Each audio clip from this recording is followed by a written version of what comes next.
तो ड्रामा की स्टार्टिंग होती है हमारी फीमेल लीड जिया के साथ, जो कि अभी साइकेट्रिस्ट से मिलने गई होती है और उसे बताती है कि मैं मेंटली बीमार हूँ। तो डॉक्टर उससे पूछता है कि आखिर उसे ऐसा क्यों लग रहा है कि वो मेंटली ठीक नहीं है। तो जिया बताती है कि मेरे माइंड में अक्सर मुझे किसी की आवाज़ सुनाई देती है जो कि मुझे बुरे काम करने पर मजबूर करती है, और अगर मैं वो काम ना सुनूं तो फिर वो खुद ही मेरी बॉडी को कंट्रोल कर लेती है। फ्लैशबैक में दिखाते हैं कि जिया का हस्बैंड लैन जैसे ही घर पर आता है तो वो उसे सेड्यूस करने के लिए आगे आती है, क्योंकि उसके माइंड में जो आवाज़ होती है वो उसे यही काम करने के लिए कह रही होती है, और जिया नहीं सुनती तो वो उसे कंट्रोल करने लगती है।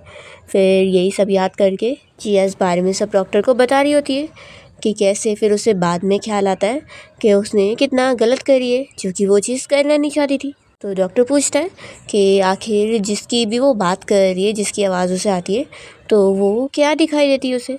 तो जिया बताती है कि वो कभी मुझे ग्रीन लाइट नज़र आती है, और या तो फिर कभी बुक की शक्ल में मुझसे बात करती है। तो डॉक्टर भी काफ़ी शॉक होता है। फिर जिया कहती है कि मुझे जल्दी से मेडिसिन प्रिस्क्राइब करो, क्योंकि मैं वापस से ऐसी चीज़ एक्सपीरियंस नहीं करना चाहती हूँ कि कोई और मुझे मैनिपुलेट करे। ऐसा बोलकर वो तुरंत ही चली जाती है। और फिर ये डॉक्टर जिया के हस्बैंड लैन से कॉल पर बात करता है और उसे कहता है कि ज़्यादा कुछ नहीं, आपकी वाइफ बिल्कुल ठीक है, बस वो थोड़ा रेस्ट करेंगी तो ठीक हो जाएंगी। जिया यहाँ से जाते हुए न्यूज़ में देख रही होती है कि कैसे उसके हस्बैंड और किसी लड़की के बारे में हेडलाइंस बनी हुई है कि वो कल रात किसी लड़की से होटल में मिलने गया था। जिया को अब जाके समझ आता है कि तभी मैं बोलूँ कि मैं उसे इतना सेड्यूस करती हूँ तो भी वो मुझे बिल्कुल भी पसंद क्यों नहीं करता, क्योंकि वो ऑलरेडी किसी और को पसंद करता है और मैं उन दोनों के बीच में आ रही हूँ। फिर इतने में लैन यहाँ पर आकर जिया को चिल्लाने लगता है कि वो डॉक्टर से मिलने गई थी, ये बारे में अब न्यूज़ फैल गई है और उनकी कंपनी की भी इमेज डाउन हो रही है। तो जिया चिल्लाती है कि अच्छा, मैं बीमार हूँ तो मैं डॉक्टर को देखने चली गई, इस वजह से तुम्हारी इमेज ख़राब हो रही है, और जो तुम किसी लड़की से होटल में मिलने गए थे वो क्या। फिर इतने में सिस्टम की आवाज़ आने लगती है कि जिया जो कि इस नॉवल की कैरेक्टर है उससे सेल्फ अवेयरनेस आ रही है। फिर लैन तो यहाँ जिया को चिल्लाने लगता है कि मैं बस अपने ग्रैंडपा की वजह से तुम्हें झेल रहा हूँ और तुम्हें डिवोर्स नहीं दे रहा हूँ, ऐसा बोलकर वो चला जाता है। फिर इतने में जिया कहीं और ही पहुँच जाती है और वो सोचती है कि ये क्या है, और यहाँ पर जिया को एक लड़की दिख रही होती है जो कि उससे बताने लगती है कि वो इस नावल की सपोर्टिंग विलन कैरेक्टर है और इसका काम है अपना रोल प्ले करना, नहीं तो फिर वो यहाँ से गायब हो जाएगी। तो जिया कहती है कि यानी मैं एक नॉवल वर्ल्ड में रहती हूँ और तुम सिस्टम हो। जिया को तो गुस्सा आ जाता है और वो कह देती है कि अच्छा ये मैं यहाँ से एलिमिनेट हो जाऊँ, क्योंकि मुझे कोई ऐसी फीमेल सपोर्टिंग कैरेक्टर बनने का कोई शौक़ नहीं है जो कि इतनी स्टूपिड हो और इतनी अजीब हरकतें करती हो, मुझे ये सारे बुरे काम नहीं करने। तो फिर सिस्टम कहती है कि देखो, अगर तुम अभी भी इस प्लॉट को कंटिन्यू करने के लिए मानोगी ना, तो फिर मैं तुम्हें उस टाइम पर पहुंचा दूंगी जब तुम्हारे ग्रैंडपा जिंदा थे, या तुम उनसे मिलना नहीं चाहती हो। तो फिर जिया मान जाती है कि वैसे भी मुझे कोई फ़र्क नहीं पड़ता। वो अपनी आंखें बंद करती है और फिर यहाँ पर मैजिक होने लगता है और जिया पास्ट वाले टाइम पर जाने वाली होती है, पर तभी जल्दी से वो अपनी आंखें खोल कर उससे बुक छीन लेती है और उसकी पेजेस फाड़ने लगती है। तो फिर सिस्टम वॉर्न कर रही होती है कि यहाँ पर बुक के पेजेस फट रहे। तो जिया बताती है कि मैं कोई पास्ट में जाना नहीं चाहती हूँ, बल्कि चेंज करना चाहती हूँ, और अगर ये बुक मुझे रूल्स के हिसाब से चलाना चाहेगा तो मैं इस बुक को ही ख़त्म कर दूँगी। ऐसे बोलकर वो सारे पेजेस फाड़ के फेंक देती है।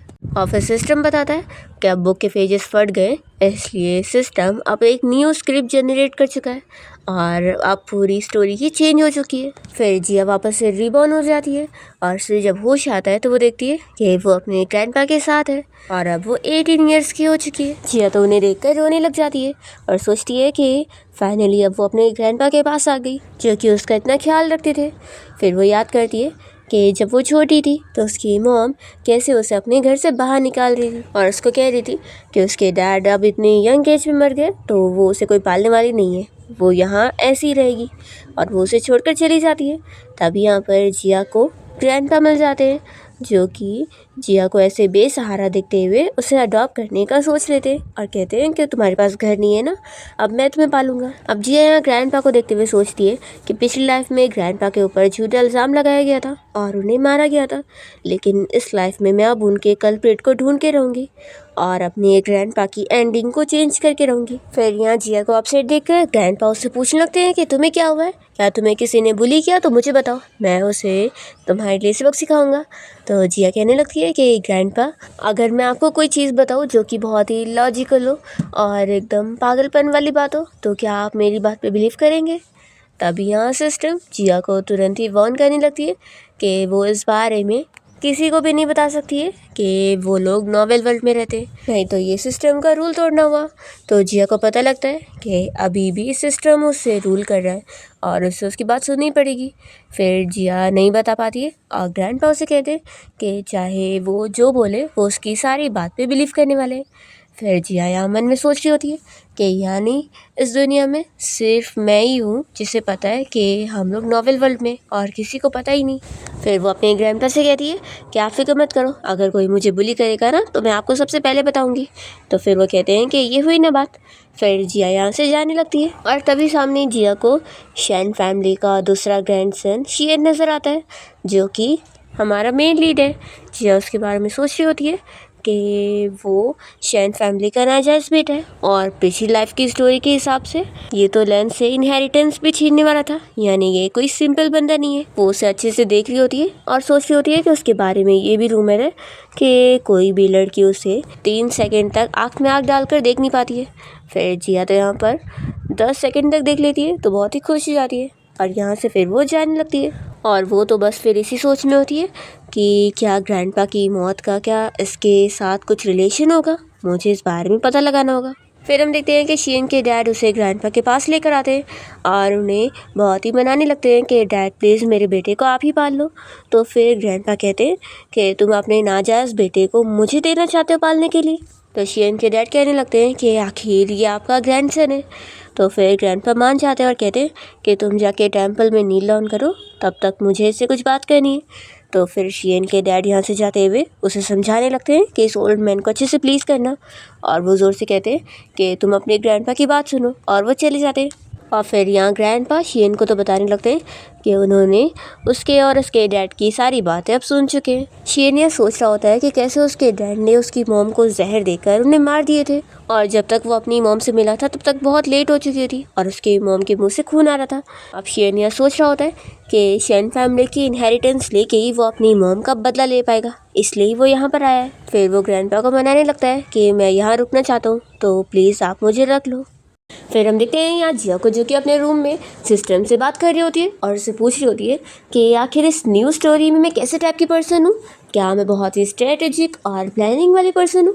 तो फिर सिस्टम उसे बताती है कि उसने क्योंकि पिछली बार रूल तोड़ी थी इसलिए उसको नेगेटिव लेबल लग रहा है और इस वजह से वो इस बार भी स्टूपिड और लेज़ी पर्सन है। तो जिया कहने लगती है कि आखिर तुम ऐसे नेगेटिव कैसे कह सकती हो, और वैसे क्या बोली तुमने मुझे, स्टूपिड? बिल्कुल नहीं। तो फिर सिस्टम जिया को बताने लगती है कि उसे पनिशमेंट के तौर पे 2000 वर्ड्स का सॉरी नोट लिखना पड़ेगा, तो ही उसकी पनिशमेंट कैंसिल हो पाएगी। तो जिया कहती है कि रहने दो, इससे बेहतर है कि मैं स्टूपिड और लेज़ी बन के रहूँ, और अब तो मैं आराम से सोऊंगी भी तो भी कोई मुझे डिस्टर्ब नहीं करेगा। फिर इसके बाद ग्रैंडपा यहाँ शियन के साथ चेस खेलते होते और जिया यहीं पर ही बैठ कर सो रही होती है। तो ग्रैंडपा कहने लगते हैं कि आखिर ये फिर क्यों सो गई। तो जिया उठ जाती है और कहने लगती है कि ग्रैंडपा मैं क्या कर सकती हूँ, शायद मेरे अंदर लेजीनेस इतना ही ज़्यादा भर गया है कि मैं चेंज नहीं कर सकती हूँ, तो आप प्लीज़ मुझे डिसलाइक मत करना। तो ग्रैंडपा तो कह देते हैं कि तुम चाहे जैसी भी रहो, ग्रैंडपा कभी तुम्हें डिसलाइक नहीं कर सकते, तुम हमेशा ग्रैंडपा की फेवरेट रहोगी। तो ये सब सुनकर शियन सोच रहा होता है कि आखिर इस लड़की ने ग्रैंडपा के ऊपर क्या जादू करी है जो ग्रैंडपा इसे कुछ ज़्यादा ही मानते हैं और बिना ब्लड रिलेशन के भी ये उनकी इतनी फेवरेट बनी बैठी है। जिया कहती है कि ग्रैंडपा आप तो हारने वाले हैं, और सच में शियन तो कितना ज़्यादा अमेजिंग है, वो इतना अच्छा खेलता है। फिर इतने में यहाँ पर आंटी आ जाती है और वो शियन को चिल्लाने लगती है कि तुम्हारी इतनी हिम्मत कि तुम हमारी फैमिली में एंटर करोगे, मैं तुम्हें यहाँ पे रहने नहीं दूंगी। ऐसा बोलकर वो उसके मुंह पे चाय फेंक देती है। तो फिर ग्रैंडपा तो शियन की आंटी को यहाँ डांटने लगते और उन्हें बात करने के लिए लेकर जाते कि आखिर शियन अब इस फैमिली का हिस्सा है। और यहाँ पर जिया शियन को देखकर सोच रही होती है कि इसने इतना सब कुछ सह लिया, ये कितना स्ट्रांग है। फिर ये अपने रूम में आने के बाद इस बारे में सोच रही होती है कि आखिर मैं अपने ग्रैंडपा के कल्प्रिट को कैसे ढूंढूंगी, और आखिर मैं इतनी स्मार्ट कैसे बनूं कि ये सब चीज़ें मुझे पता लगे। फिर वो मेड आंटी से पूछने लगती है कि आखिर ज़्यादा स्मार्ट जल्दी कैसे बनते, तो वो कहती है कि क्यों ना आप अपनी ग्रैंडपा से ही पूछ लो, वो ही सबसे ज़्यादा स्मार्ट है। तो फिर जिया ग्रैंडपा को ढूंढने जा रही होती है। फिर जिया को यहाँ हाउसकीपर से पता लगता है कि उसके ग्रैंडपा भी कहीं गए हुए हैं। और तभी वो सामने से शियन को आता हुआ देखती है, जिसने कोई प्लांट लिया होता है। तो वो पूछने लगती है कि ये तो ग्रैंडपा का फेवरेट फ्लावर है ना, कि उसे कहाँ लेके जा रहा है। तो वो बताता है कि असल में ग्रैंडपा ने उसे शियन को गिफ्ट कर दी है। तभी जिया यहाँ शियन को रोकती है और उससे पूछती है कि क्या तुम्हारे पास कोई रास्ता है जिससे मैं जल्दी स्मार्ट हो सकूं। तो शियन तो कहने लगता है कि स्मार्ट बनने के लिए तुम्हें बुक रीड करना चाहिए। तो जिया इस पर यकीन नहीं कर रही होती है। तो शियन कहता है कि तुम्हें बिलीव करना है तो करो, वरना मत करो। ऐसा बोलकर वो जा रहा होता है। तो जिया तो उसे रोकती है और उससे प्लांट छीनने को करती है कि ये ग्रैंडपा का है। तो भी वो नहीं दे रहा होता है और फिर उसके पास आने लगता है। तो जिया सोचती है कि ये कितना दुख है। तभी यहाँ शियन उसे समझा देता है कि तुम अपना स्टडी करो, समझी। और वो चला जाता है। फिर सभी लंच लेने बैठते हैं। तो जिया शियन से सी फूड मांग लेती है और फिर उसे देना पड़ जाता है। तो ग्रैंडपा फिर अपने हिस्से का शियन को दे देते हैं खाने के लिए और वो खा लेता है। तो ये देखकर जिया सोचती है कि ये कितना चालाक है, ज़रूर ये ग्रैंडपा के खिलाफ कोई प्लानिंग कर रहा है, नहीं तो इसे सी फूड से एलर्जी है, इसने ग्रैंडपा का दिया वो सी फूड क्यों खाया। फिर जिया तो यहाँ पर एलर्जी वाली मेडिसिन ले आती है और उसे वो पानी में मिलाकर शियन को देने लगती है और कहती है कि लो पानी पी लो। तो ग्रैंडपा तो जिया की तारीफ़ करते हैं कि वो कितनी अच्छी है। शियन को शक भी होता है कि आखिर ये कब से इतनी अच्छी हो गई। फिर वो पानी पी लेता है। फिर रात में शियन को उसके डैड का कॉल आता है और वो उसे कह रहे होते हैं कि तुमने ग्रैंडपा का दिया वो सी फूड खाए थे ना, अब तुमने ये सी फूड वाला सूप भी पीना होगा ताकि तुम्हारी एलर्जी और बढ़ जाए और फिर ग्रैंडपा तुम्हारे बारे में गिल्टी फील करेंगे, तभी तो तुम्हें इनहेरिटेंस मिलेगी। शियन समझ रहा होता है कि उसके डैड तो बस चाहते हैं कि वो मर ही जाए, फिर भी वो ये सूप पी लेता है क्योंकि उसके पास ऑप्शन नहीं था। पर वो बाद में सोचता है कि उसे आखिर बिल्कुल भी कोई एलर्जी क्यों नहीं हुई, जबकि हमेशा तो उसका हाल ख़राब हो जाता है। दूसरी तरफ जिया यहाँ सो रही होती है। तभी इतने में सिस्टम उससे बात करने लग जाती है। तो फिर जिया को अपनी नींद में से उठना पड़ता है और वो पूछती है कि आखिर क्या है। तो फिर सिस्टम उसे बता रही होती है कि उसने असल में अपना फर्स्ट मिशन कंप्लीट करी है, जो कि ये था कि उसे बेचारी चीज़ को प्रोटेक्ट करना था और उसने इस मिशन को पूरा करी। जिया यहाँ पर पूछने लग जाती है कि आखिर ये बेचारी चीज़ कौन है। और फिर वो ये भी पूछती है कि वैसे अभी तुमने क्या बताया कि मैं मिशन कंप्लीट कर लूँगी तो मुझे आगे की स्टोरी रीराइट करने के लिए बैन मिल जाएगा और मैं अपना खुद की स्टोरी बना सकती हूँ। फिर तो वो पूछती है कि मैं अपने ग्रैंडपा की एंडिंग को भी चेंज कर सकती हूँ। तो सिस्टम उसे हाँ कहती है। तो फिर जिया खुश होकर पूछती है कि फिर ये बताओ कि आखिर ये बेचारी चीज़ है कौन जिसे मुझे प्रोटेक्ट करना है। तो फिर सिस्टम उसे बताती है कि उसे ये खुद पता लगाना होगा। तो जिया को तो गुस्सा आ रहा होता है और वो गुस्से में उस नॉवेल वाली बुक को ही फाड़ने जा रही होती है। तो सिस्टम उसे बता देती है कि अगर वो फाड़ देगी ना तो आगे फिर उसे बिल्कुल भी कोई हिंट्स नहीं मिलेंगे। तो फिर वो रुक जाती है और सोच में पड़ती है कि आखिर वो है कौन जिसे मुझे रेस्क्यू करना होगा। फिर नेक्स्ट डे शियन सुनता है कि मेट्स यहाँ आपस में बातें कर रही होती है कि जिया कितनी ज़्यादा अच्छी है, वो आज बहुत सारे कैट और डॉग को पकड़ के ला रही है और उनकी केयर कर रही है। और साथ ही उसे कल एलर्जी भी हो गई थी, उसने एलर्जी वाली मेडिसिन भी ली थी। तो ये सुनने के बाद शियन फिर जल्दी से इस बारे में पूछने लगता है कि किसने एलर्जी वाली मेडिसिन ली थी। तो बताती है कि हाँ, कल मिस जिया को एलर्जी हुई थी। फिर शियन को तो यहाँ पर शक हो जाता है कि लगता है जिया ने कल उसे वही मेडिसिन दी है। फिर वो जैसे यहाँ ग्रैंडपा के पास जाता है तो इतने में घर पे जिया ही होती है और वो हाउसकीपर से पूछ रही होती है कि क्या यहाँ के आसपास के सारे कैट और डॉग को मैंने लेकर आ गई हूँ। फ्लैशबैक में हमें दिखाते हैं कि जिया आसपास के सारे कैट और डॉग्स को ढूंढने गई होती है और वो सोच रही होती है कि इनमें से आखिर वो बेचारी चीज़ कौन है जिसे सिस्टम ने उसे रेस्क्यू करने के लिए बोला है। फिर जिया यहाँ ग्रैंडपा को देखते के साथ ही उन्हें हाई करने लगती है और फिर वो कहती है कि अच्छा, शियन भी यहाँ पर है। तो ग्रैंडपा कहते हैं कि उससे अच्छे से बात करो। तो फिर जिया शियन से फिर अच्छे से बात करती है और वो उसके सर पे हाथ रखता है और तभी सिस्टम जिया को बताने लगती है कि उसने बेचारी चीज़ के साथ कुछ कनेक्शन बनाई है।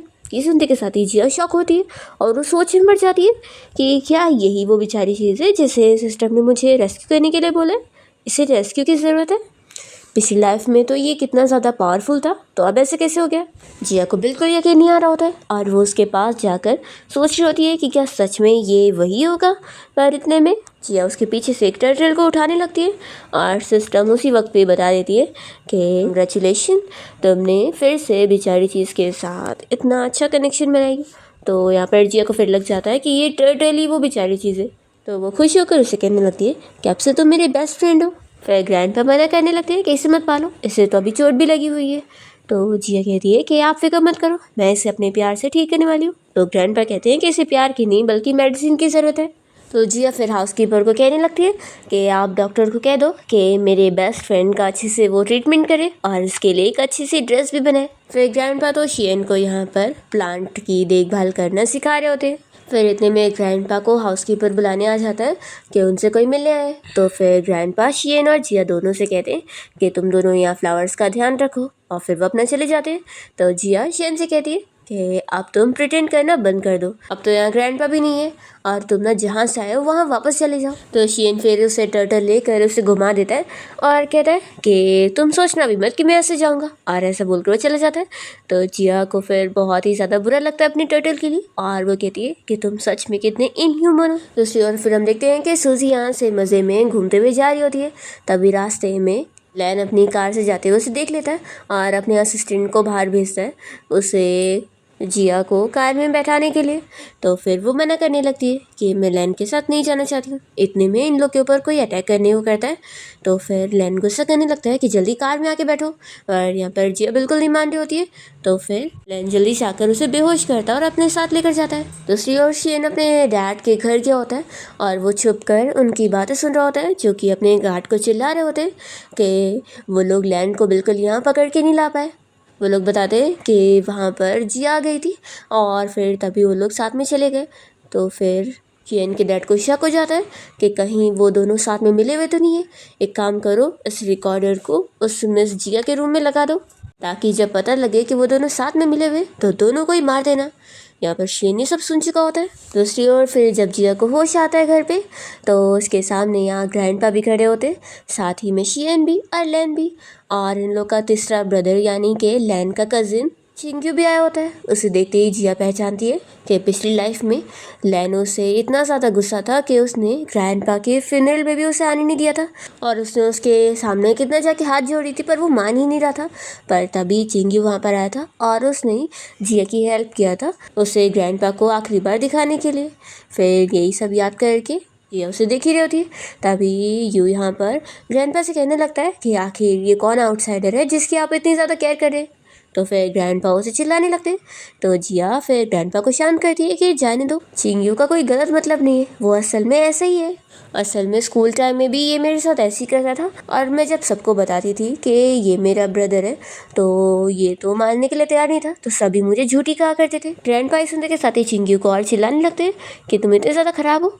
तो वो मन में सोचता है कि मुझे तो लगा था कि ये बस रोते रहने वाली लड़की होगी, लेकिन इसने तो ग्रैंडपा को सब बता दी। ग्रैंडपा इन तीनों को ऑर्डर देने लगते हैं और समझा देते हैं कि तुम सभी को जिया का अच्छे से ख्याल रखना है और इसे हमेशा प्रोटेक्ट करना है। तो फिर चिंग्यू तो यहाँ पर मजाक उड़ाने लग जाता है और कहता है कि वो तो बिल्कुल नहीं करेगा। तो ग्रैंडपा उसे डांट रहे होते, तो फिर वो चला जाता है। और यहाँ पर जिया कहती है कि ग्रैंडपा आप शांत हो जाओ, हम लोग ना जिंजर वाला सूप बनाएंगे और उसे तो बिल्कुल नहीं देंगे। तो वो जल्दी से वापस आता है और कहता है कि ऐसे कैसे नहीं दोगे। फिर जिया उसका मजाक उड़ाने लगती है कि जैसे तुम्हारे डैड भी इतना स्ट्रॉन्ग टॉनिक सूप नहीं पी पाते तो तुम भी तो सेम नहीं पी पाओगे ना, और वो उसके ऊपर हंस रही होती है।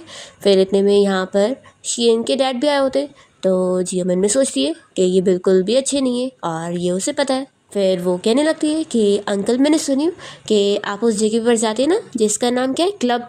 तो शियन के डैड फिर ग्रैंडपा से कहने लगते हैं कि डैड देख लो ये कैसी कैसी बातें करती है। तो ग्रैंडपा फिर उसे ही चिल्लाते हैं कि इसमें तुम्हारी गलती है। तो फिर शियन के डैड फिर हार मान लेते हैं और सॉरी कहते हैं। फिर ग्रैंडपा इन सभी से कहते हैं कि तुम लोग बाहर चलो, मुझे तुम लोग से कुछ ज़रूरी बात करनी है।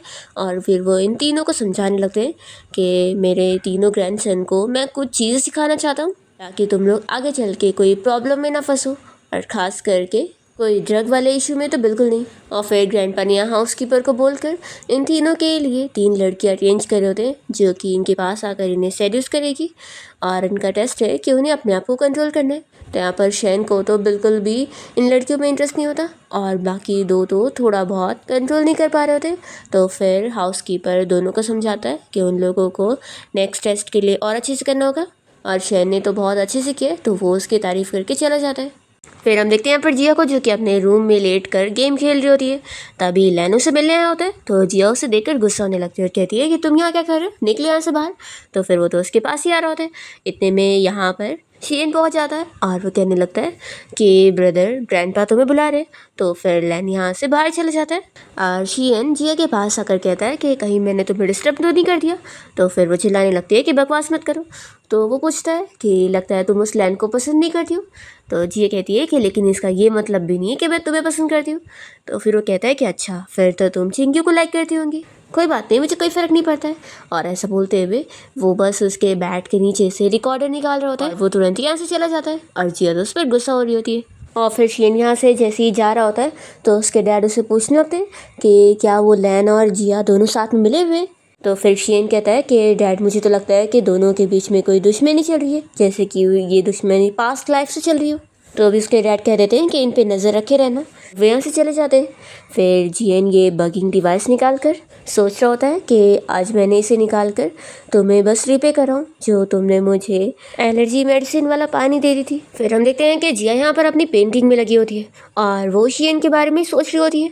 उसे वो यहाँ टर्टल के उसमें ड्रॉ करती है और सोचती है कि वही वो बेचारी चीज़ है जिसे सर्वाइव करने में इतनी प्रॉब्लम हो रही है। तो आखिर इसे मैं कैसे ठीक करूँगी और इसे प्यार करना सीखने में कैसे हेल्प करूँगी। इतने में मेरी आंटी आकर उसे बताने लगती है कि मास्टर आपको बुला रहे। तो फिर जिया यहाँ से चली जाती है और तभी इतने में शीन आकर उसकी सारी पेंटिंग्स देख लेता है। फिर जिया जब वापस से यहाँ अपनी जगह पर आती है तो देखती है कि उसकी सारी पेंटिंग गायब है। वो मेरी आंटी से पूछती है कि क्या मेरे जाने के बाद यहाँ पर कोई आया। तो फिर वो बता देती है कि यहाँ पर शीन आया हुआ था। तो फिर जिया समझ जाती है कि उसने ही लेकर गया होगा। दूसरी ओर शीन तो यहाँ अपने रूम में आने के बाद जिया की बुक खोलकर उसकी बनाई हुई सारी ड्राइंग देख रहा होता है और वो सब समझ जाता है कि इसने सब उसे ड्रॉ करी है। वो सोचता है कि मुझे पहले शक हो गया था कि वो मेरे खिलाफ ही कुछ प्लानिंग वगैरह कर रही है और मैं तो उसकी एक्टिंग के जाल में फंस गया और उसे सिंपल समझ रहा था। तभी इतने में इसे आवाज़ आती है कि जिया इसके रूम के बाहर पहुंच गई है और वो कह रही होती है कि मुझे शीन से मिलना है। पर गार्ड उसे मना कर रहा होता है कि शीन अब सो चुका है। तो शीन तो उसकी आवाज़ सुनकर जल्दी से यहाँ से बाथरूम भाग जाता है और जिया जैसी उसके रूम में आती है तो उसका बैग पूरा ढूंढने लगती है पर उसे कहीं पे भी अपनी बुक नहीं मिलती। और इतने में शीन जैसी शावर लेकर आता है तो वो जिया को चिल्लाने लगता है कि तुम यहाँ पर क्या कर रही हो। तो फिर वो कहती है कि मुझे मेरी ड्राइंग बुक चाहिए और मुझे पता है कि तुम नहीं लिए होंगे क्योंकि तुम ही मेरे रूम में आ रहे। तो वो कहता है कि कई लोग तुम्हारे रूम में गए होंगे तो तुम मुझ पर ही कैसे इल्ज़ाम लगा रही हो। और वो मन में सोचता है कि उसने बुक को अपने कपड़े के अंदर छिपा के रखा है तो थोड़ी ना वो ढूंढ पाएगी। पर जिया को तो यहाँ पर शक हो जाता है कि ज़रूर उसने अपने कपड़े में छिपाया होगा। तो वो उसके पास आ जाती है और कहती है कि मुझे चेक करने दे दो ताकि फिर मुझे पता लग जाए।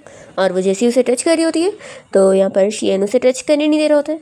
तो जिया कहती है कि डरो मत, मुझे बच्चों की बॉडी में कोई इंटरेस्ट नहीं है, मुझे बस मेरी बुक चाहिए। शीन उसे रोकने को कर रहा होता है और तभी गलती से दोनों बेड पर गिर जाते हैं।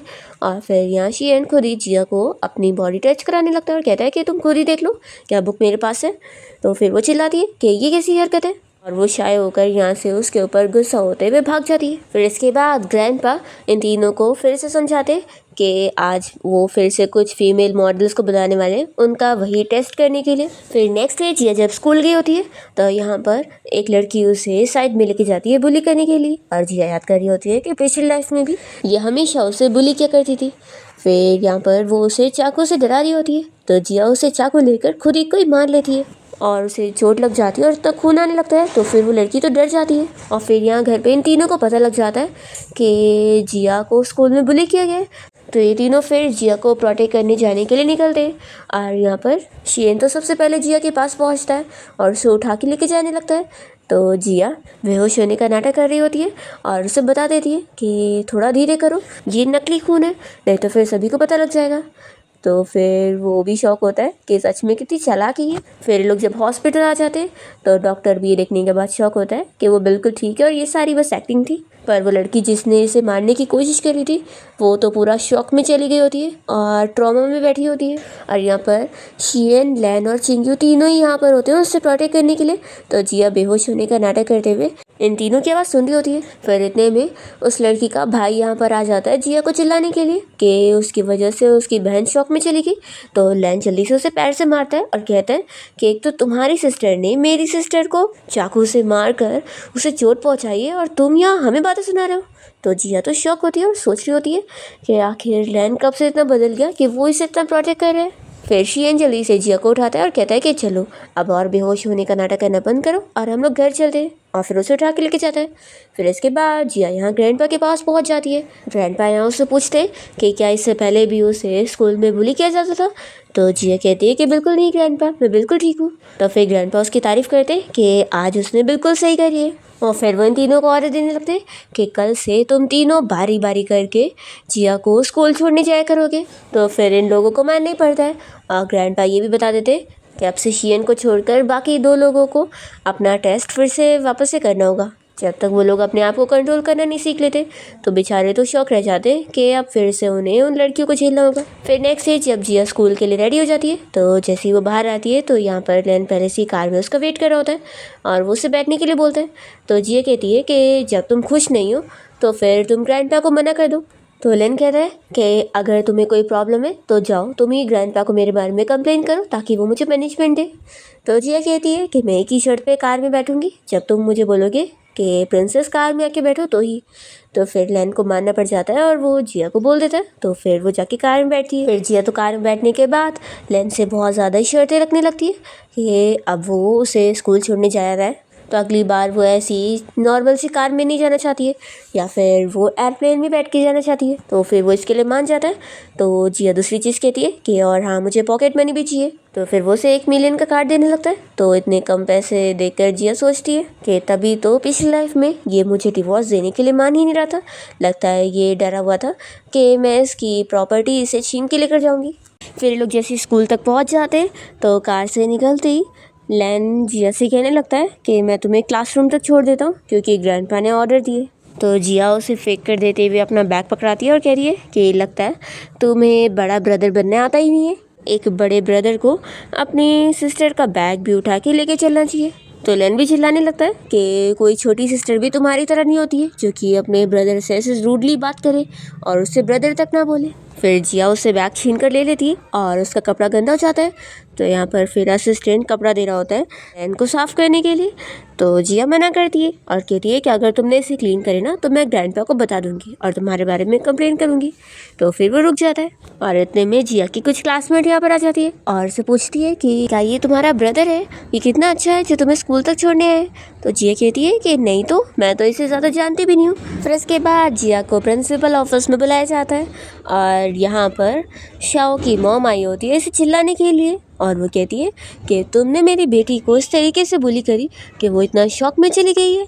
तुम्हारी आखिर हिम्मत भी कैसे हुई, बिन पेरेंट्स की हो तो तुम्हारे अंदर इतनी हिम्मत नहीं आनी चाहिए। इतने में यहाँ पर ग्रैंडपा पहुँच जाते और चिल्लाते कि किसने कहा कि वो बिन पेरेंट्स की है, मैं हूँ उसका पेरेंट। और फिर ग्रैंडपा के डर से वो लेडी तो चुप हो जाती है। और फिर स्कूल की छुट्टी होने के बाद यहाँ शियन जिया को स्कूल से पिक करने आया होता है और वो उसे कहता है कि चलो जल्दी कार में आके बैठो। तो जिया को गुस्सा आ रही होती है कि इसने क्या अपने आप को कोई डोमिनेटिंग सीईओ समझ के रखा है। और फिर वो कार में बैठकर इसे देखकर सोचती है कि कितनी फेक स्माइल भी दे लेता है। फिर जिया उसे कहने लगती है कि वैसे कॉन्ग्रेचुलेशन, ग्रैंडपा तुम्हें अब्रॉड भेजने वाले, तो तुम्हें अब अपने दोनों भाइयों के बीच में फंसे नहीं रहना पड़ेगा। तो शियन तो मना करता है कि मैं कोई अब्रॉड नहीं जा रहा। तो वो कहती है कि आखिर क्यों। तो शियन बताता है कि क्योंकि मैंने नाजायज़ बेटा होने के तौर पे सरवाइव करने की बुक पढ़ के आया हूँ। तो जिया बहुत ही गुस्सा हो जाती है और शियन से कहने लगती है कि मुझे पता है कि तुमने ही मेरी स्केच बुक चुराया, तभी तुम्हें ये सब पता है। तो फिर वो कहता है कि वो मुझे मिल गई थी। जिया कहती है कि मुझे मेरी ड्राइंग बुक वापस करो, वो आखिर मेरी मेहनत है। तो शियन कहता है कि अच्छा तो मेरी ड्राइंग बनाना तुम्हारी मेहनत है। तो जिया तो शौक हो जाती है कि इसे पता लग गया कि मैं इसके ऊपर नज़र रखी हुई हूँ। फिर वो कहती है कि अगर तुम्हें वो इतनी पसंद है तो ठीक है तुम ही रख लो, और हाँ ज़्यादा सोचने की ज़रूरत नहीं है, वो तो बस मैंने इसलिए ड्रॉ करी क्योंकि अब मुझे तुम्हें बेचारे में देखना बहुत ज़्यादा पसंद है। तुम जितना ज़्यादा बेचारे होते हो उतना मुझे अच्छा लगता है। तभी अचानक से ट्रैवल ब्रेक मारता है और शियन यहाँ जिया के ऊपर गिरने लगता है और दोनों की एक्सीडेंटली केस हो जाती है। तो फिर जिया तो इतना शॉक में होती है और फिर वो शियन को चिल्लाने लगती है कि तुमने मेरी फर्स्ट केस ले ली, लाओ मुझे वापस दो। तो फिर वो तुरंत ही उसे पकड़ के अपने पास करता है। जिया बहुत ज़्यादा शाय हो जाती है और फिर इतने में लैन दरवाज़ा खोलता है और चिल्लाता है कि तुम दोनों आखिर गिर क्या रहे हो, क्या तुम लोग के बीच में फाइटिंग चल रही थी। तो जिया जल्दी से बाहर आती है और कहती है कि हम लोग कोई फाइट नहीं कर रहे थे। फिर जिया जब घर आती है तो वो अपने ग्रैंडपा के पास बैठकर चाय पी रही होती है और फिर वो उन्हें इस बारे में बताने लगती है कि जिस दिन वो और लेन साथ में आ रहे थे उस दिन उनके ऊपर अटैक हुआ था। और फिर वो और भी कुछ बताने करती है तो सिस्टम तुरंत ही उसे रोक देती है कि वो नॉवेल वर्ल्ड के बारे में कुछ भी डिटेल नहीं बता सकती है। तो फिर वो चुप हो जाती है और यहाँ पर ग्रैंडपा को शक हो जाता है कि वो रीबॉर्न हुई है, क्योंकि ग्रैंडपा को उसका बिहेवियर अब काफ़ी डिफरेंट लग रहा होता है। तो ग्रैंडपा समझ जाते हैं कि ज़रूर पिछली लाइफ में उसने सफ़र करी होगी और उसके साथ सभी अच्छे से नहीं रहे होंगे। फिर वो कहने लगते हैं कि तुम तो कितनी बड़ी हो गई हो। जिया सोच रही होती है कि ग्रैंडपा आपके जाने के बाद सभी ने कैसे मुझे पिछली लाइफ में बुली करे थे। फिर ग्रैंडपा यहाँ जिया से कहते हैं कि तुम जाके रेस्ट करो, बाकी चीज़ें मुझ पे छोड़ दो, मैं सब देख लूँगा। तभी लैन आकर ये सब देख रहा होता है और वो सोचता है कि ग्रैंडपा सच में जिया को कितना ज़्यादा केयर करते हैं। और फिर जिया के बताने के हिसाब से ग्रैंडपा अपने हाउसकीपर को शेन फैमिली के सारे मेम्बर्स को इन्वेस्टिगेट करने के लिए बोलते हैं। फिर नेक्स्ट सीन में हम देखते हैं कि ग्रैंडपा किसी मीटिंग के लिए गए होते हैं और तभी यहाँ पर शियन के डैड पहुँच जाते हैं और वो लेन से कहने लगते हैं कि अब डैड तुम्हें बिज़नेस संभालने को देने वाले, तो तुम्हें अच्छे से मेहनत करना होगा। तो यहाँ पर लेन कहता है कि ठीक है अंकल, लेकिन अभी आप अंदर नहीं जा सकते, ग्रैंडपा बिज़नेस मीटिंग में है। तो फिर वो ठीक है बोलकर चले जाते हैं और लेन अपने असिस्टेंट को बोलकर अभी भी इस बारे में पता लगा रहा होता है कि आखिर किसने उस पर अटैक किया था। दूसरी ओर हम यहाँ पर चिंग्यू के डैड को देखते हैं जो कि अभी बिज़नेस मीटिंग से आ रहे होते हैं और यहाँ पर उसे भी समझा रहे होते हैं कि उसे भी अब काम पर ध्यान देना चाहिए। तो फिर वो कहने लगता है कि आखिर अब आप कौन सा फ़ायदा उठाना चाहते हैं, कि और भी सारी कंपनी स्टार्ट करना चाहते हैं। तो फिर उसके डैड चिल्लाते हैं कि तुम अपने डैड से कैसे बात कर रहे हो। तो चिंग्यू भी कहता है कि अच्छा, तो अब आपको याद आ रहा है कि आप मेरे डैड हो। जब मेरी मॉम मर रही थी और मैंने आपको बोला था कि आप मेरी मॉम से मिलने चलो, तब तो आप मेरे डैड नहीं बन रहे थे। तो फिर उसके डैड गुस्से में यहाँ से चले जाते हैं और यहाँ पर ये सारी चीज़ें शियन सुन रहा होता है और वो जैसे यहाँ पर आता है तो चिंग्यू से कहने लगता है कि तुम्हारे डैड भी तुम्हें पसंद नहीं करते। तो शियन कहता है कि मुझे भी नहीं पता था कि तुम्हारे डैड भी तुम्हें पसंद नहीं करते, और वो चला जाता है। फिर जिया भी ग्रैंडपा की इस पार्टी में पहुंच जाती है और सोचती है कि मुझे सब कुछ ठीक करना होगा, क्योंकि इसी पार्टी के बाद ग्रैंडपा की मौत हो गई थी। फिर सिस्टम यहाँ से जिया को मैजिकली अपने पास बुला लेता है बात करने के लिए और उसे बताता है कि वो अब तक ऐसी चीज़ें कर रही है जिससे बस स्टोरी चेंज होती जा रही है और अब पूरा 60% चेंज हो गया है, इसलिए नॉवेल फिर डिस्ट्रॉय हो सकती है, इसलिए पहले उसे स्टोरी के हिसाब से चलना पड़ेगा, उसके बाद ही वो अपने ग्रैंडपा को बचा पाएगी। और अब वो स्टोरी की फीमेल लीड है तो उसे अपने मेल लीड की फ़र्स्ट लव बनना होगा। तो फिर वो कहती है कि यानी पहले मुझे ये पता लगाना होगा कि आखिर मेल लीड कौन है जिसकी मैं फ़र्स्ट लव बनूंगी, फिर ही मैं अपने ग्रैंडपा को बचा सकती हूँ। फिर सिस्टम सीधा उसे वापस से यहाँ पार्टी में भेज देता है और वो सीधा नीचे गिरती है। तो बहुत ही उसे बुरा लगता है कि मुझे डायरेक्टली फोर्स के साथ नीचे फेंक दिया। इतने में यहाँ पर शियन और चिंग्यू आ जाते हैं और दोनों उसे उठाने में हेल्प करते हैं और पूछते हैं तुम ठीक तो जिया कहती है कि कुछ नहीं। तभी शियन कहता है कि तुम्हारा तो सर लाल हो गया, क्या मैं तुम्हें हॉस्पिटल लेके चलूँ। तो फिर वो तुरंत ही उससे पकड़ के पूछने लगती है कि क्या तुम्हारी कोई वाइट मूनलाइट है। तो फिर ये सुनने के साथ ही वो मना करता है कि नहीं है। तो फिर चिंग्यू कहता है कि अभी कुछ दिन पहले तो एक लड़की ने तुम्हें प्रपोज करी थी। तो शियन कहता है कि वो थोड़ी ना कंसीडर की जा सकती है, क्योंकि वाइट मूनलाइट का मतलब होता है वो लड़की जिसे मैं लाइक करूं लेकिन वो मुझे ना मिले। तभी चिंग्यू कहने लगता है कि शॉर्ट ड्रामाज में तो ऐसा होता है ना कि क्या पता तुम भी उसे लाइक करो और वो भी तुम्हें लाइक करे, पर फिर आखिर में वो मर जाए तो फिर वो तुम्हारी वाइट मूनलाइट ही तो बन जाएगी ना। जिया सुनते के साथ ही कहने लगती है कि मैं अभी तो यहाँ पर आई हूँ और मुझे मरना नहीं है, मुझे तो अपने ग्रैंडपा के पास रहना है। ऐसा बोलते हुए चली जाती है। फिर शियन यहाँ जिया का ख्याल रख रहा होता है और इसकी सर की चोट पर बर्फ़ से सेक रहा होता है। तभी जिया उसे मनाने लग जाती है कि प्लीज़ मुझे भी पार्टी में लेके चलो ना। तो फिर उसके इतना मनाने पर वो उसे लेके जाने के लिए मान जाता है। फिर जैसे ये लोग पार्टी में पहुंचते हैं तो इन लोग के पास सिर्फ एक ही इन्विटेशन होता है। तो स्टाफ इन लोग को रोक लेती है और कहती है कि 2 जन में से सिर्फ एक ही अंदर जा सकते हैं। तो जिया तो शियन को मनाने लगती है कि लाओ तुम ये मुझे दे दो ताकि मुझे अंदर जाने को मिल जाए, तुम तो फिर कैसे भी करके आ ही जाओगे। तभी इतने में शियन की जो स्टेप मॉम होती है वो उसे देख कर पहले से प्लानिंग कर रही होती है कि वो यहाँ पर उसे किसी रिच मैन को बेचने वाली है। फिर वो खुद ही जाती है और इन दोनों को अंदर आने के लिए बोल देती है और जिया को वो कहती है कि यहाँ पर कोई मस्ती नहीं करना, और शियन से कहती है कि यहाँ पर मेरे और भी बिजनेस पार्टनर है जो कि तुमसे मिलना चाहते हैं। तो वो उसे लेके जाती है मिलाने के लिए और वो एक बंदे से मिलवाती है जिसका नाम चेयरमैन भाई है। वो उसे ड्रिंक करने के लिए बोल रही होती है। तो यहाँ पर जल्दी से जिया जाती है और शियन को जूस पकड़ाती है और कहती है कि लड़कों को भी अपने आप को प्रोटेक्ट करना चाहिए, तो ये लो तुम जूस पियो। तो फिर यहाँ स्टेप मॉम जिया को बातें सुनाने लगती है कि आखिर वो बीच में क्यों बोल रही है। तो जिया कहती है कि आंटी क्या आपने वाइन में कुछ मिला के रखी थी जो कि आपको इतनी प्रॉब्लम हो रही है कि उसने वाइन नहीं पिया। और फिर जिया तो उस चेयरमैन भाई की पूरी पोल खोल देती है कि वो कोई अच्छा बंदा नहीं है और यहाँ पर शीन के साथ कुछ करने के लिए आया है, इसलिए वो तो गार्ड से बोलकर उसे यहाँ से निकलवा देती है। तो फिर शीन की स्टेप मॉम और वो चेयरमैन भाई दोनों मिलकर फिर से साथ में प्लान बनाते और वो चेयरमैन भाई को अब दोनों से बदला लेना होता है। तो फिर ये लोग उन दोनों को ही बेहोश करवा के किडनैप करवा लेते और यहाँ साथ एक ही होटल रूम में भेज देते। और तभी यहाँ शीन को होश आने लगता है तो उसे बाहर से आवाज़ आती है कि कोई यहाँ पर आ रहा है, तो फिर से बेहोश होने का नाटक करने लग जाता है। और यहाँ पर जियो से बताती है कि वो भी होश में, लेकिन अब उन दोनों को ही बेहोश होने का नाटक करना चाहिए। फिर इतने में यहाँ पर कोई लड़की आई होती है और दोनों को ही ड्रग वाला इंजेक्शन देकर चली जाती है, पर वो शीन को कुछ ज़्यादा ही दे देती है। और उसके जाने के बाद दोनों फिर जल्दी से उठकर यहाँ पर कंप्यूटर में से सारी इन्फॉर्मेशन को ट्रांसफ़र कर रहे होते हैं और दोनों को ही ड्रग की वजह से बहुत गर्मी लग रही होती है और अपने आप को ये लोग कंट्रोल कर रहे होते हैं। और फिर इतने में यहाँ पर चेयरमैन भाई पहुँच जाता है बंदूक लेकर इन लोगों को गोली से मारने के लिए, पर ये लोग जल्दी से पर्दे के पीछे छुप जाते हैं और चाकू भी लिए होते हैं। पर ये बंदा जिया को पकड़ लेता है और कहता है कि अब तो मेरे हाथों बचोगे नहीं।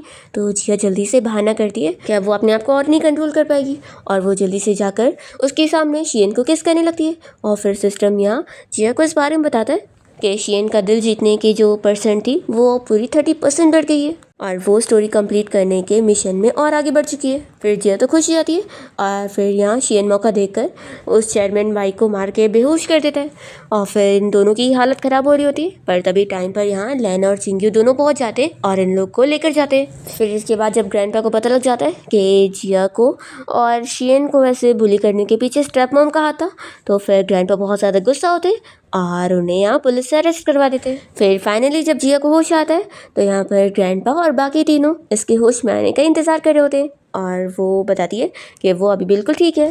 फिर रात में जिया शीन से मिलने के लिए उसके रूम में जाती है तो वो कहता है कि तुम यहाँ पर क्या कर रही हो, अभी रात के 8 बज रहे, मुझे सोना है। तो फिर वो चिल्लाती है कि आखिर तुम किसके साथ सोने वाले हो, कहीं तुमने अपने रूम में किसी को छुपा के तो नहीं रखे हो। तो शीन कहता है कि बकवास करना बंद करो। फिर जिया तो तुरंत ही उसके रूम में ड्रॉअर में वही डॉक्यूमेंट ढूंढने लग जाती है और उससे पूछती है कि जो डॉक्यूमेंट हमने चुराए थे वो आखिर है कहाँ पर। देखो तुम्हें मेरे साथ अपनी सारी चीज़ें शेयर करनी चाहिए क्योंकि आफ्टर ऑल मैंने तुम्हारी इनोसेंस को प्रोटेक्ट कर रही हूँ और ऊपर से तुम्हें पता है लैन तो मेरे पीछे पड़ गया था और मुझसे पूछ रहा था कि आखिर मैं उसे क्या छुपा रही हूँ, पर फिर भी मैंने उसे इस बारे में बिल्कुल नहीं बताई थी। तो शीन तो कह देता है कि इससे मेरा कोई लेना देना नहीं है, तो तुम अपना खुद निपटो उससे। फिर जिया तुरंत ही शीन को पूरा चेक करने लगती है और दिखती है कि उसके कपड़े में तो उसने बिल्कुल नहीं छुपाया। तो यहाँ पर फिर उससे वो दूर करता है और कहता है कि फिक्र मत करो, तुम अपने रूम में जाओ, मैं तुम्हारे फ़ोन में सेंड कर दूंगा। तो ये कहती है कि ये हुई ना बात और फिर वो चली जाती है। तभी शीन अपने लैपटॉप में ड्राइव डालकर वही सारी इन्फॉर्मेशन पढ़ने लगता है और वो अपने डैड के बारे में कहने लगता है कि आखिर वो अब क्या प्लान कर रहे हैं। तो यहाँ पर ये सब सुन रही होती है और वो समझ जाती है कि यानी ग्रैंडपा को मारने के पीछे ज़रूर अंकल का ही हाथ है। फिर हम देखते हैं कि जिया तो सिस्टम के और पॉइंट्स जीतने के लिए शीन को सेड्यूस करने के पीछे पड़ जाती है ताकि वो जल्दी से जल्दी उसे और लाइक करने लगे, तभी तो उसके पॉइंट्स पूरे 100 तक कंप्लीट होंगे और फिर वो जब मिशन पार कर लेगी तो उसे फिर लकी पैन मिल जाएगी जिससे वो अपने ग्रैंडपा का फ्यूचर फिर बचा सकती है, नहीं तो फिर उनकी मौत हो जाएगी। पर शीन यहाँ उसे देख भी नहीं रहा होता है और अपने आप को बहुत ही कंट्रोल कर रहा होता है और फिर बहुत सारी फाइल्स लेकर आता है और कहता है कि हमें ये सब चेक करना होगा। जिया फिर यहाँ पर इन फाइल्स को देखते देखते थक जाती है और सो जाती है। तो शीन बस उसे ऐसे देखते रह जाता है और फिर वो उसे रूम में जाके लिटा देता है और तभी यहाँ सिस्टम तो जिया को बता रहा होता है कि अब तो उसके 99% हो चुके और अब सिर्फ 1% बचा है इस मिशन को कंप्लीट करने के लिए। तो वो तो बहुत ही ज़्यादा खुश हो जाती है। फिर नेक्स्ट डे तो वो उसके साथ कैंडल लाइट डिनर का भी प्रिपरेशन करती है और लाइट को ही कट कर देती है ताकि यहाँ पर वो लोग कैंडल से सेलिब्रेट कर सके। फिर दोनों यहाँ पर किस कर रहे होते हैं, पर तभी बीच में डोरबेल बजता है तो जिया जाके दरवाज़ा खोलती है और देखती है कि यहाँ पर लैन आया हुआ है। तभी शीन भी दरवाजे पर आके खड़ा हो जाता है तो लैन बहुत ही जेलस हो जाता है कि वो दोनों साथ में थे। फिर ये तीनों साथ में बैठकर बात करते हैं और लैन पूछता है कि आखिर तुम दोनों कर क्या रहे थे। तो फिर जिया तो बहाने कर रही होती है पर शीन सब बता देता है कि जिया ने सब कैंडल लाइट डिनर का प्रिपरेशन करके रखी थी। और यहाँ जिया तुरंत ही भागने लगती है और कहती है कि अब मुझे भूख नहीं लगी है तो तुम लोग ही डिनर कर लो, और वो तुरंत ही निकल लेती है। जिया जो अंकल के बारे में सारी डिटेल पता कर लेती है तो वो उन्हें अरेस्ट करवा देती है और ऐसे विलन को तो वो हटा देती है पर उसके ग्रैंडपा फिर भी हॉस्पिटल में बीमार एडमिट होते हैं। तो जिया तो यहाँ पर उनके लिए रो रही होती है। अभी शियन उसे संभालने लगता है और जिया से कहता है कि तुम फिक्र मत करो, तुम्हें जो चाहिए मैं वो तुम्हें दूंगा और तुम्हारा ख्याल रखूंगा। तो वो तो मन में सोच रही होती है कि मैं बस चाहती हूँ कि तुम मुझे पूरा प्यार करो। तभी इतने में सिस्टम बताता है कि अब उसके पूरे 100% कंप्लीट हो गए। फिर तो जिया को पैन मिल जाती है और वो अपने ग्रैंडपा की जान बचा लेती है। और फिर फाइनली अपने ग्रैंडपा को हैप्पी देखकर जिया भी खुश होती है। जिया ने शियन को टेस्ट पीरियड पे रखी होती है कि वो उसे अपना बॉयफ्रेंड तभी बनाएगी जब टेस्ट कंप्लीट होगा। तो पर इसी बीच में लेन भी जिया के पीछे पड़ जाता है, पर जिया उसे साफ मना कर देती है कि मैं तुम्हें बिल्कुल लाइक नहीं करती हूँ। तो वो पूछता है कि क्या तुम मुझसे नफरत करती हो, आखिर मैं भी तो तुम्हें इतना लाइक करता हूँ। पर जिया फिर भी उसे मना ही करती है। और फिर शियन ने यहाँ जिया के लिए बर्थडे केक लेकर आता है और वो कहता है कि अब तो तुम मुझे अपना बॉयफ्रेंड बनाओगी ना। पर जिया मना कर देती है और कहती है कि तुम टेस्ट में फेल हो चुके हो। और वो उसे बताती है कि असल में इस दुनिया का प्यार रियल है ही नहीं, इसलिए मुझे ऐसा प्यार चाहिए नहीं। और वो तो उल्टे यहाँ से भाग जाती है क्योंकि अब उसे पता चल गया कि ये नॉवेल वर्ल्ड की स्टोरी अब कंप्लीट हो चुकी है। तो अब ये वर्ल्ड डिसअपियर हो जाएगा। और इसी के साथ इस ड्रामा की एंडिंग यहाँ पर हो जाती है।